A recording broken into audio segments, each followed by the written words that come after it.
In the land of the free, are you free to sit out the national anthem? Sources: Jawed Kaleem, Los Angeles Times, September 1st, 2016. When San Francisco's 49ers quarterback Colin Kaepernick remained seated while teammates stood with hands over their hearts for the Star-Spangled Banner, he said the national debate about a race he said national debate about race on a collision course with three pillars of American patriotism: football, the military, and police. And it would only continue. On Thursday, Kaepernick took part in a final preseason game against the Chargers in San Diego, billed as the annual Salute to the Military night. Kaepernick kneeled when the patriotic music started. He was joined by fellow 49ers player Eric Reid. The night included a Marine band, a parachute team with retired Navy SEALs leaping into the stadium, and 240 sailors, Marines, and soldiers presented a large American flag while a Navy officer sang the national anthem. On Thursday night, Seattle Seahawks cornerback Jeremy Lane also sat on the bench during the anthem ahead of a game against the Oakland Raiders. African American athletes have long grappled with the complicated feelings about patriotism as they represent a country that many say hasn't always fully embraced them. And though challenging patriotism has always been controversial, Kaepernick's protest comes at a time when views on policing and race have, in many circles, become barometers of one's commitment to the nation. The country is divided between Black Lives Matter, a movement whose activism over police shootings of black men Kaepernick tweets about to his 900,000 followers, and Blue Lives Matter. Gold Star moms and Green Berets have taken sides, saying the 28-year-old has either disgraced veterans or honored them. Thousands of men and women have tweeted photos of themselves with the hashtag Veterans for Kaepernick. Politicians have entered the fray. Donald Trump has suggested Kaepernick find another nation to call home. The White House defended the quarterback's right to protest what he says is a flag for a country that oppressed black people and people of color. Sports figures have also weighed in. New Orleans Saints quarterback Drew Brees accused Kaepernick of insulting a flag that is sacred and which has given him the freedom to speak out, while NBA legend Kareem Abdul-Jabbar hailed him, saying his stance is truly patriotic. Kaepernick's own birth mother, she is white, he is biracial, adopted black man, tweeted that he was bringing shame. The furor over his actions has continued for days. Kaepernick has said that he himself has personally experienced racism by police. That includes being pulled over while driving and, while studying at the University of Nevada, having officers come into his house with guns drawn on us because he says a roommate was moving out and we were the only black people in that neighborhood. He says he wants to use his position to help those who don't have a voice. That includes more activism that is in the works. The quarterback, who spoke on the phone with at least one leader of the Black Lives Matter movement this week, said he's not against the military serving members who fight for the liberty and justice for everyone. I'm going to continue to stand with the people who are being oppressed, Kaepernick said in a locker room interview on Sunday, 3 days after the controversy broke out over the anthem protest, which he said was in part a statement against shooting of black men and police getting paid leave for killing people. To me, this is something that has to change, and when there is significant change and I feel like that flag represents what it's supposed to represent, and this country is representing people the way it's supposed to, then I'll stand, he said. Peter Dreyer, an Occidental College professor who frequently writes about the politics of sports, suggests that Kaepernick has seized a unique movement in American history. We're in the middle of an election campaign that adds to the tension. Black Lives Matter movement has become a part of our political discourse that nobody can avoid addressing. The police shootings, the mass killings have raised an awareness of guns, and more athletes are educated, said Dreyer, author of the 100 Greatest Americans of the 20th Century, a social justice hall of fame.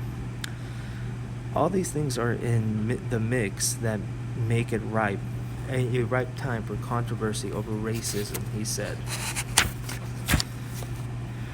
Aside from schools, it's been sporting events where patriotism has long shined. The Star Spangled Banner has been part of the pregame rituals for baseball since 1942 and sung ahead of the NBA games since the league's creation in 1946. The NHL, the National Hockey League, started playing the anthem in 1946 and has since the 1970s let teams substitute it with God Bless America. Since its formation in 1996, the Major League Soccer has adhered to the anthem tradition.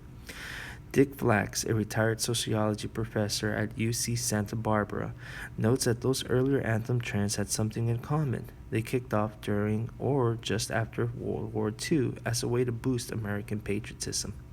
From then on, the connection between sports, the military, and patriotism grew. 2 days after President Kennedy was assassinated, the NFL Commissioner Pete Rozelle added moments of silence and flag ceremonies to Sunday's games played across the country. During the first Gulf War, flags decals began to appear on players' uniforms.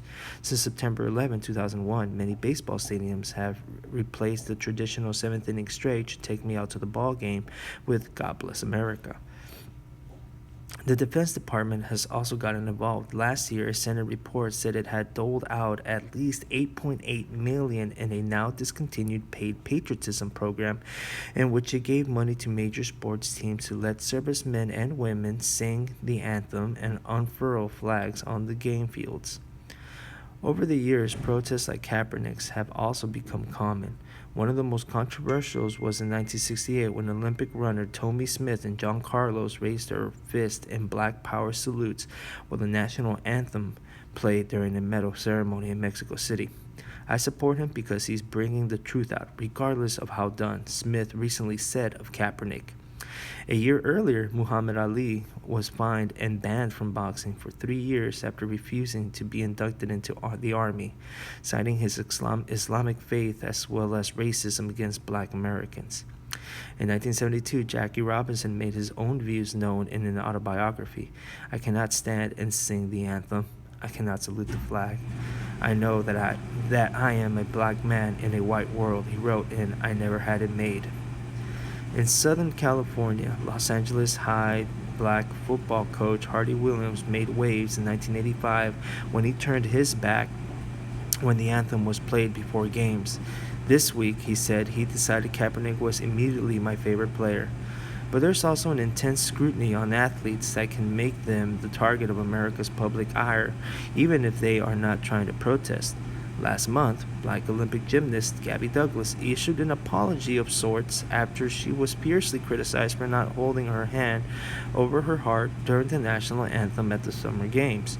Kaepernick himself has indicated he didn't intend to cause a stir by sitting during the song, which he had done previously in the preseason without getting noticed. Also unnoticed until this week, photos that show Kaepernick during practice last month wearing socks that depicted police as pigs.